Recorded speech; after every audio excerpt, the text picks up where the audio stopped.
Start. माझं नाव रविकांत रमेश गोडसे. प्रवीण करंडे यांना Mira hospital येथे 2 तारखेला संध्याकाळी ॲडमिट केलं होतं व्यसनमुक्ती केंद्रामध्ये. तर काल संध्याकाळपर्यंत 6 वाजेपर्यंत सर्व काही ठीक आहे. तुमचं पेशंट जेवण करून वगैरे व्यवस्थित शांत बसलेला आहे. तुम्ही कुणी इकडे येऊ नका, आम्ही कॉल केल्यानंतर तुम्ही त्यांना बोलायला येऊ शकता असं त्यांनी म्हटलं.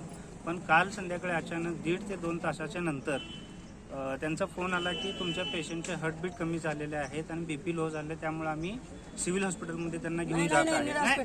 सिव्हिल हॉस्पिटलमध्ये घेऊन जात आहे. तर आम्ही त्यांना सांगितलं की सिव्हिल हॉस्पिटलमध्ये घेऊन न जाता बाकी कुठल्याही अदर हॉस्पिटलमध्ये स्पर्श म्हणा, अदर हॉस्पिटल किंवा मार्कंडेय रुग्णालय येथे घेऊन जावा, आम्ही तिथे येतो, आमची म्हणजे खर्च करण्याची तयारी आहे.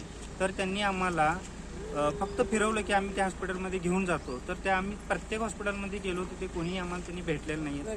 डायरेक्ट त्यांनी 8:45 साडेआठ 8:45च्या दरम्यान सिव्हिल हॉस्पिटलमध्ये प्रेत घेऊन येऊन त्यांनी पुढच्या ट्रीटमेंटसाठी मृत आणलेल्या व्यक्तीला ट्रीटमेंटसाठी म्हणून त्यांनी इथं दाखल करून पळ काढून लेडीज पळून गेलेले आहेत. पुढची कारवाईसाठी आमची एवढीच मागणी आहे की न्याय मिळावा.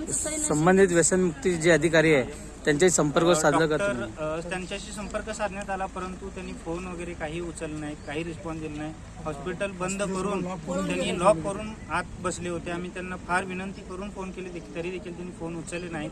प्रत्यक्षात जशी भेटायला गेलो तरी त्यांचं काही प्रतिक्रिया त्यांनी दिलेली नाही. आता तुमची मागणी काय? आमची मागणी काय की आम्हाला संशय आहे,